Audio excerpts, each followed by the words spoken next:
भक्तगणों, आज आपको श्रीमद् भागवत चतुर्थ स्कंद 8वें अध्याय में ध्रुव का वनगमन के बारे में कथा कहूँगा। आज को ध्यान पर सुने और इस चैनल को लाइक करें, सब्सक्राइब जरूर करें। सुनिए, श्री मैत्री जी कहते हैं, शत्रुसूदन विदुर जी, सनकादि नारद ऋषि हंस अरुणि और यति ब्रह्मा जी ने नैष्टिक ब्रह्मचारी पुत्रों ने गृहस्था सर्व में प्रवेश नहीं किया अतः उनके कोई संतान नहीं हुई। अधर्म भी ब्रह्मा जी का ही पुत्र था। उसकी पत्नी का नाम था मृक्षा। उसके दम्भ नामक पुत्र और माया नाम की कन्या हुई। उन दोनों को निऋति ने ले गया क्योंकि उसके कोई संतान न थी। दंभ और माया से लोभ और निकृति सठता का जन्म हुआ। उनसे क्रोध और हिंसा तथा उनसे कली कलह और उसकी बहन दुरति गाली उत्पन्न हुई। साधु शिरोमणि, फिर दुरक्ति से कली ने भय और मृत्यु को उत्पन्न किया तथा उन दोनों के सहयोग से यातना और निरय नामक नरक का जोड़ा उत्पन्न हुआ। निष्पाप विदुर जी, इस प्रकार मैंने संक्षेप में तुम्हें प्रलय का कारण यह अधर्म का वंश सुनाया। यह अधर्म का त्याग कराकर पुण्य संपादन में हेतु बनता है। अतएव इसका वर्णन 3 बार सुनकर मनुष्य अपने मन की मलिनता दूर कर देता है। पुरंदर, अब मैं श्री हरि के अंश ब्रह्मा जी के अंश से उत्पन्न हुए पवित्र कीर्ति महाराज स्वयंभू मनु के पुत्रों के वंश का वर्णन करता हूँ। महारानी शत्रुपा और उनके पति स्वयंभू मनु से पेरिवर्त और उत्तानपाद ये 2 पुत्र हुए। भगवान वासुदेव की कला से उत्पन्न होने के कारण ये दोनों संसार की रक्षा में तत्पर रहते थे। उत्तानपाद के सुनीति और सुरुचि नाम की 2 पत्नियां थी। उनमें सुरुचि राजा को अधिक प्रिय थी। सुनीति, जिसका पुत्र ध्रुव था, उन्हें वैसी प्रिय नहीं थी। एक दिन राजा उत्तानपाद सुरुचि के पुत्र उत्तम को गोद में बैठाकर प्यार कर रहे थे। उसी समय ध्रुव ने भी गोद में बैठना चाहा, परंतु राजा ने उसका स्वागत नहीं किया।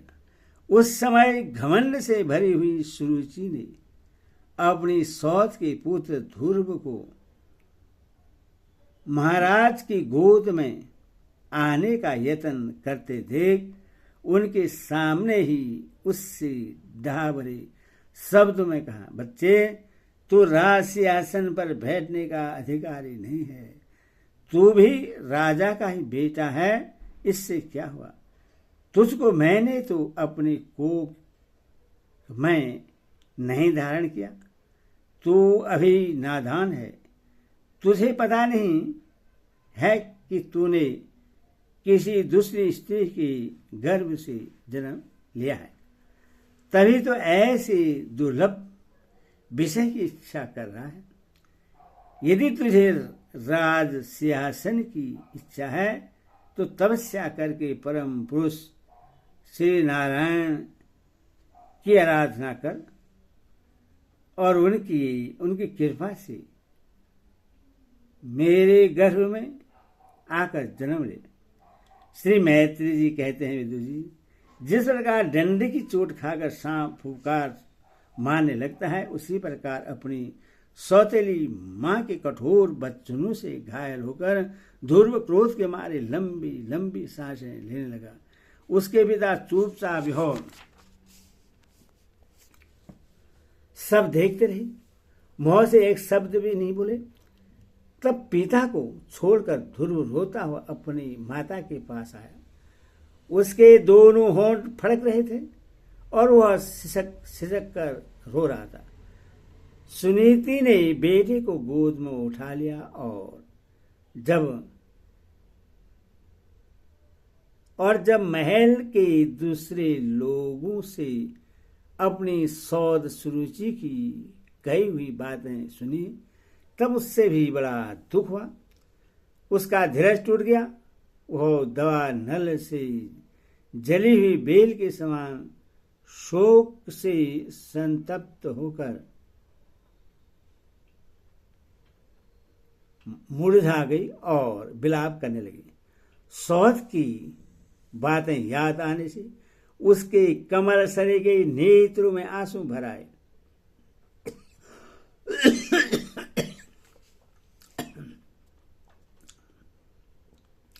उस बेचारे को अपने दुख पारार का कहीं अंत ही नहीं दिखाई देता था। उसने गहरी सांस लेकर ध्रुव से कहा, बेटा, तू दूसरों के लिए किसी प्रकार के अमंगल की कामना मत कर। जो मनुष्य दूसरों को दुख देता है उसे स्वयं ही उसका फल भोगना पड़ता है। सुरुचि ने जो कुछ कहा है ठीक ही है, क्योंकि महाराज को मुझे पत्नी तो क्या दासी स्वीकार करने में भी लज्जा आती है। तूने मुझ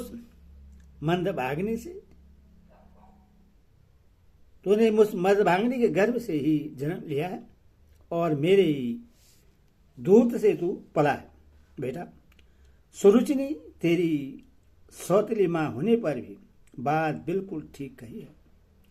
अथवा यदि राजकुमार उत्तम के समान राज शासन पर बैठना चाहता है तो द्वेष भाव छोड़कर उसी का पालन कर। बस श्री यज भगवान के चरण कमलों की आराधना में लग जा।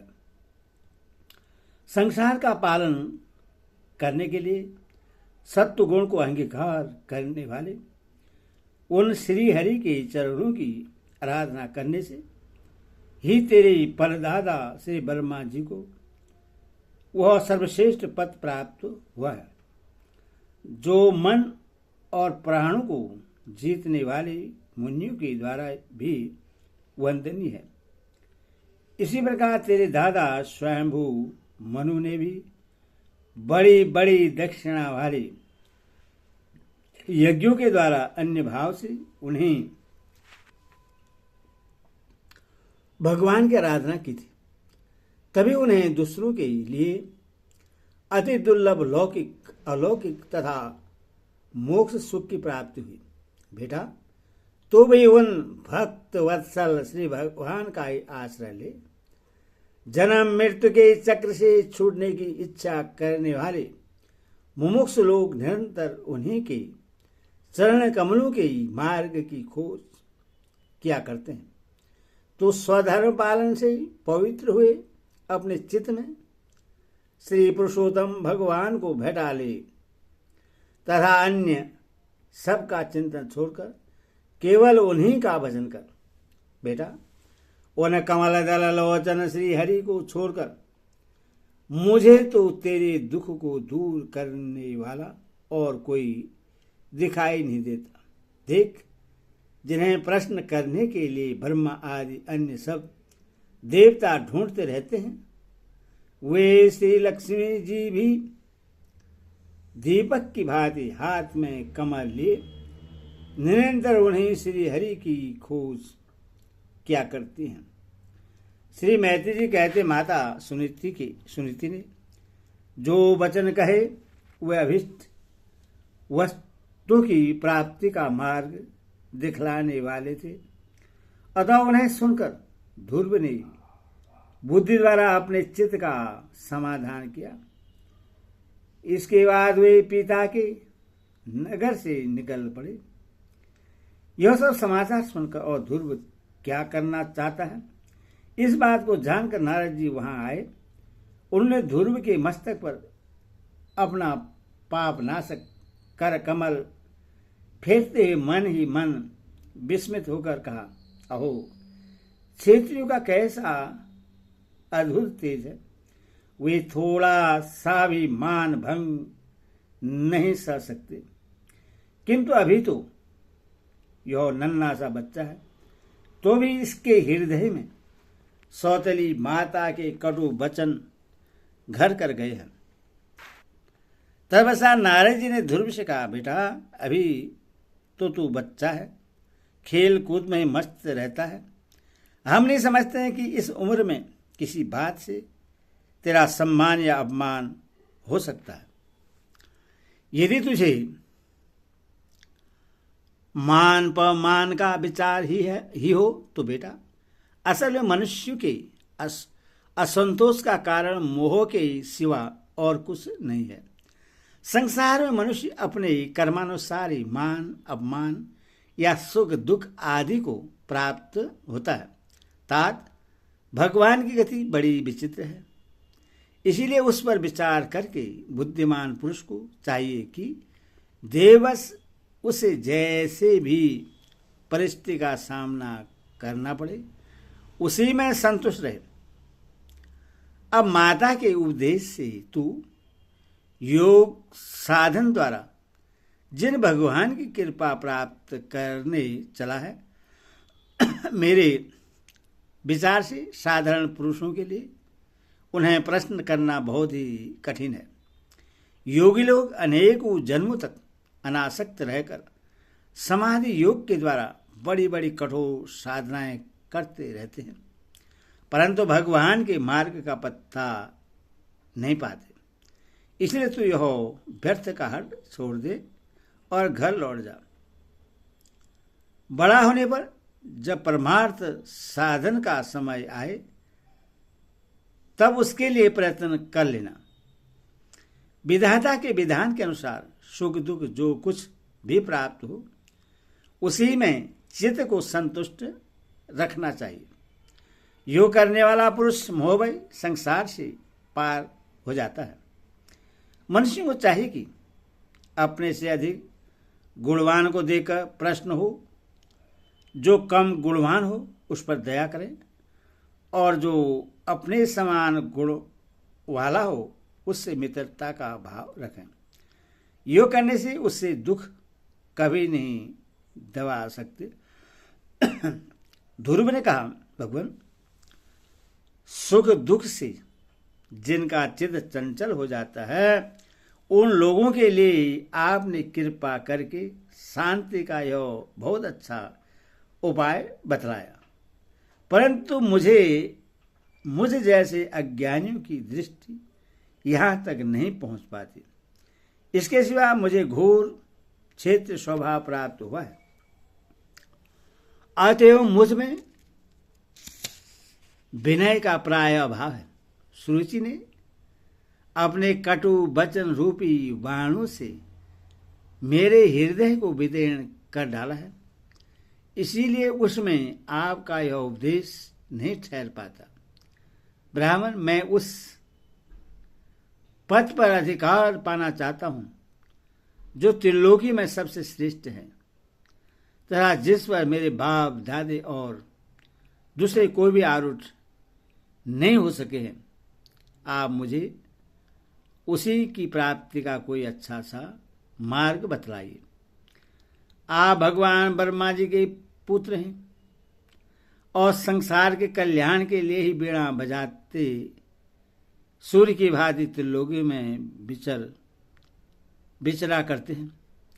श्री मैत्री जी कहते हैं, ध्रुव की बात सुनकर भगवान नारद जी बड़े प्रसन्न हुए और उस पर कृपा करके इस प्रकार सदुपदेश देने लगे। श्री नारद जी ने कहा, बेटा, तेरी माता सुनीति ने तुझे जो कुछ बताया है वही तेरे लिए परम कल्याण का मार्ग है। भगवान वासुदेव ही वह उपाय है, इसीलिए तू चित्त लगाकर उन्हीं का भजन कर। जिस पुरुष को अपने लिए धर्म अर्थ काम और मोक्ष रूप पुरुषार्थ की अभिलाषा हो, उसके लिए उनकी प्राप्ति का उपाय एकमात्र श्री हरि के चरणों का सेवन ही है। बेटा, तेरा कल्याण होगा। अब तू श्री यमुना जी के तटवर्ती परम पवित्र मधुबन को जा। वहाँ श्री हरि का नित्य निवास है। वहाँ श्री कालिंदी के निर्मल जल में तीनों समय स्नान करके नित्य कर्म से निवृत्त हो यथाविधि आसन बिछाकर स्थिर भाव से बैठना। फिर रेचक, पूरक और कुंभक 3 प्रकार के प्राणायाम से धीरे धीरे प्राण, मन और इंद्रियों के दोषों को दूर कर धैर्य युक्त मन से परम गुरु श्री भगवान का इस प्रकार ध्यान करना। भगवान के नेत्र और मुख निरंतर प्रसन्न रहते हैं। उन्हें देखने में ऐसा मालूम होता है कि वे प्रसन्नतापूर्वक भक्त को वर देने के लिए उद्यत हैं। उनकी नासिका, भौवे और कपोल बड़े ही सुहाने हैं। वे सभी देवताओं में परम सुंदर हैं। उनकी तरुणावस्था है। सभी अंग बड़े सुडोल हैं। लाल लाल होंठ और रत्नारे नेत्र हैं। वे प्रणतजनों को आश्रय देने वाले, अपार सुखदायक, शरणागत, वत्सल और दया के समुद्र हैं। उनके वक्षस्थल में श्री वत्स का चिन्ह है। उनका शरीर सजल जल धर के समान श्यामवर्ण है। वे परम पुरुष श्याम सुंदर, गले में वनमाला धारण किए हुए हैं और उनकी 4 भुजाओं में शंख, चक्र, गदा एवं पद्म सुशोभित है। उनके अंग प्रत्यंग किरीट, कुंडल, केयूर और कंकणादि आभूषणों से विभूषित हैं। गला कस्तूरी मणि की भी शोभा बढ़ा रहा है तथा शरीर में रेशमी पीतांबर है। उनके कटी प्रदेश में कांचन की करधनी और चरणों में स्वर्णमय नुपुर पेजनी सुशोभित है। भगवान का स्वरूप बड़ा ही दर्शनीय, शांत तथा मन और नयनों को आनंदित करने वाला है। जो लोग प्रभु का मानस पूजन करते हैं उनके अंतकरण में वे हृदय कमल की कणिका पर अपने नख मंडित मनोहर पदार बिंदु को स्थापित करके विराजते हैं। इस प्रकार धारणा करते करते जब चित्त स्थिर और एकाग्र हो जाए तब उन वरदायक प्रभु का मन ही मन इस प्रकार ध्यान करें कि वे मेरी ओर अनुराग भरी दृष्टि से निहारते हुए मंद मंद मुस्कुरा रहे हैं। भगवान की मंगलमयी मूर्ति का इस प्रकार निरंतर ध्यान करने से मन शीघ्र ही परमानंद में डूबकर तल्लीन हो जाता है और फिर वहां से लौटता नहीं। राजकुमारी, ध्यान के साथ जिस परम गुहा मंत्र का जप करना चाहिए वह भी बतलाता हूं, सुन। इसका 7 रात जप करने से मनुष्य आकाश में विचरने वाले सिद्धों का दर्शन कर सकता है। यह मंत्र है ओम नमो भगवते वासुदेवाय। किस देश और किस काल में कौन वस्तु उपयोगी है, इसका विचार करके बुद्धिमान पुरुष को इस मंत्र के द्वारा तरह तरह की सामग्रियों से भगवान की द्रव्यमयी पूजा करनी चाहिए। प्रभु का पूजन विशुद्ध जल, पुष्पमाला, जंगली मूल और फलादि पूजा में भीत, दुर्वादि अंकुर, वन में ही प्राप्त होने वाले वलकल वस्त्र और उनकी पिरेसी तुलसी से करना चाहिए। यदि शीला आदि की मूर्ति मिल सके तो उसमें, नहीं तो पृथ्वी या जल आदि में ही भगवान की पूजा करें।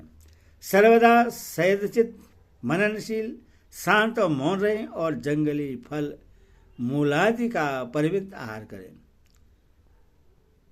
इसके सिवा पुण्य कीर्ति श्री हरि अपनी अनवर्चनीय माया के द्वारा अपनी ही इच्छा से अवतार लेकर जो जो मनोहर चरित्र करने वाले हैं उनका मन ही मन चिंतन करता रहे।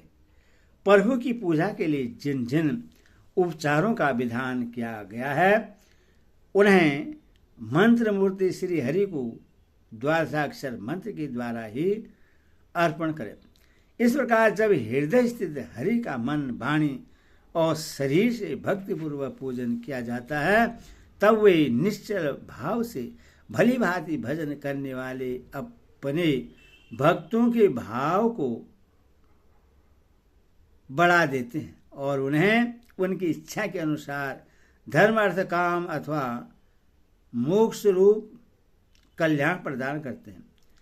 यदि उपासक को इंद्रिय संबंधी भोगों से वैराग्य हो गया हो तो वह मोह प्राप्ति के लिए अत्यंत भक्तिपूर्वक अभिचन्न भाव से भगवान का भजन करें।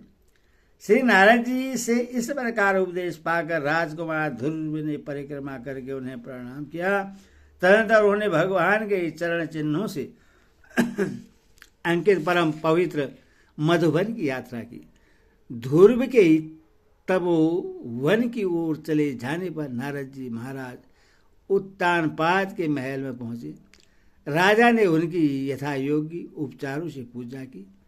तब उन्होंने आराम से आसन पर बैठकर राजा से पूछा। श्री नारद जी ने कहा, राजन, तुम्हारा मुख सूखा हुआ है। तुम बड़ी देर से किस सोच विचार में पड़े हो? तुम्हारे धर्म, अर्थ और काम में से किसी में कोई कमी तो नहीं आ गई? राजा ने कहा, ब्राह्मण, मैं बड़ा ही स्त्रीण और निर्दयी हूँ। आए, मैंने अपने 5 वर्ष के नन्हे से बच्चे को उसकी माता के साथ घर से निकाल दिया। मुनिवर, वह बड़ा ही बुद्धिमान था। उसका कमल सा मुख भूख से कुम्हला गया होगा। वह थक कर कहीं रास्ते में पड़ गया होगा। ब्राह्मण, उस असहाय बच्चे को वन में कहीं भेड़िए न खा जाएं। अहो, मैं कैसा स्त्री का गुलाम हूं। मेरी कुटिलता तो देखिए। वह बालक प्रेमवश मेरी गोद में चढ़ना चाहता था, परंतु मुझ दुष्ट ने उसका तनिक भी आदर नहीं किया। श्री नारद जी ने कहा, राजन, तुम अपने बालक की चिंता मत करो। उसके रक्षक भगवान हैं। तुम्हें उसके प्रभाव का पता नहीं है। उसका यश सारे जगत में फैल रहा है। वह बालक बड़ा समर्थ है।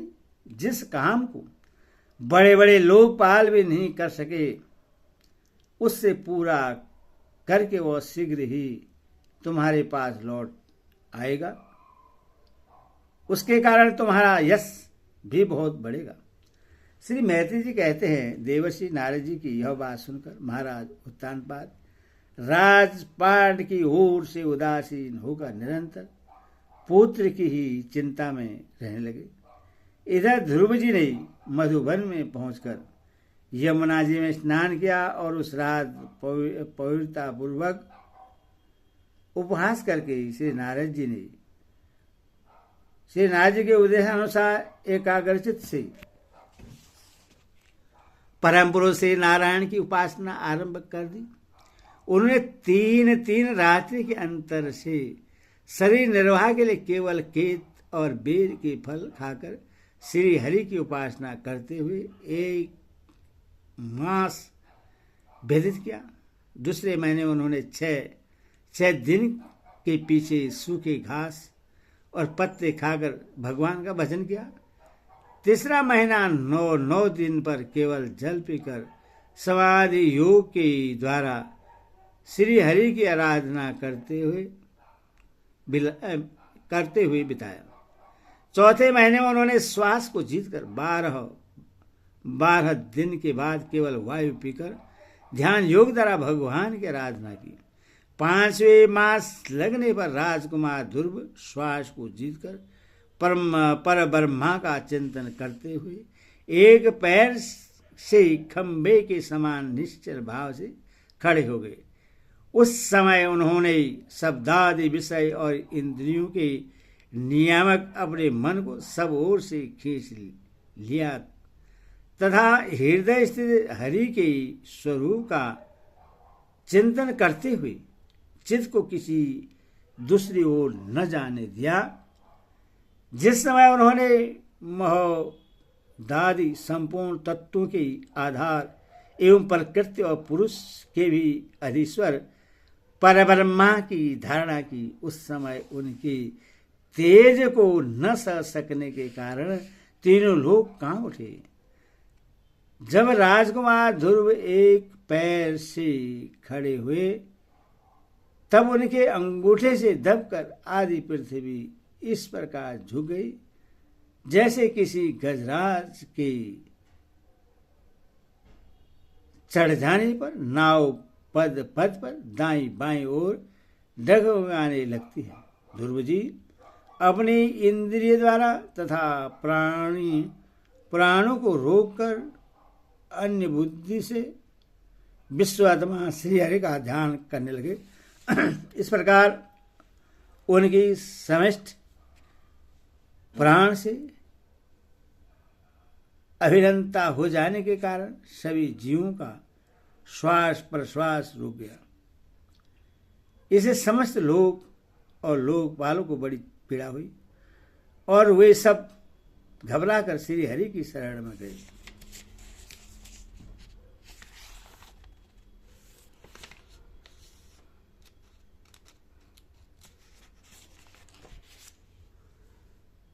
देवताओं ने कहा, भगवान, समस्त स्थावर जगम जीवों के शरीरों का प्राण एक साथ ही रुक गया है। ऐसा तो हमने पहले कभी अनुभव नहीं किया। आप शरणागतों की रक्षा करने वाले हैं। अपनी शरण में आए हुए हम लोगों को इस दुख से छुड़ाइए। श्री भगवान ने कहा, देवताओं, तुम डरो मत। उत्तानपाद के पुत्र ध्रुव ने अपने चित्त को मुझ विश्वात्मा में लीन कर दिया है। इस समय मेरे साथ उसकी अभेद धारणा सिद्ध हो गई है। इसी से उसके प्राण निरोधक से तुम सबका प्राण भी रुक गया है। अब तुम अपने अपने लोगों को जाओ, मैं उस बालक को इस दुष्कर तब से निवृत्त कर दूंगा। हरि ओम तत्सत, हरि ओम तत्सत।